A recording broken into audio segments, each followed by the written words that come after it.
গরম হয়ে গেছে, এই মাছটা সুন্দর করে ভেজে নেব। ধোঁয়া উঠছে দেখো।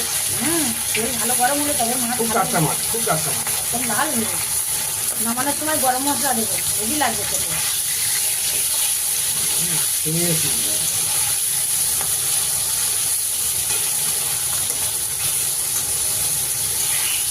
এবারে মুগ ডালটা দেবো।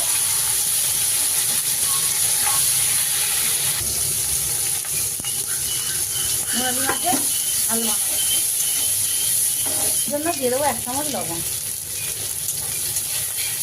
ও পেঁয়াজের সঙ্গে টমেটো কুচি আর রসুন বাটা, আদা বাটা একটু পরে দেবো। দেবো 1 চামচ আদা বাটা, দিয়ে দেবো 1 চামচ হলুদ গুঁড়ো, 1 চামচ লঙ্কা গুঁড়ো ও 1 চামচ কাশ্মীরি রেড চিলি পাউডার ও 1 চামচ ধনিয়া পাউডার। জল দেবো মশলাটা কষানো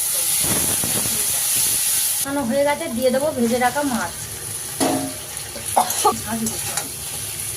মশলার সঙ্গে মাছটা ভালো করে কষে নিলাম, তারপর আমি অল্প করে জল দিয়ে পরিমাণ মতো জল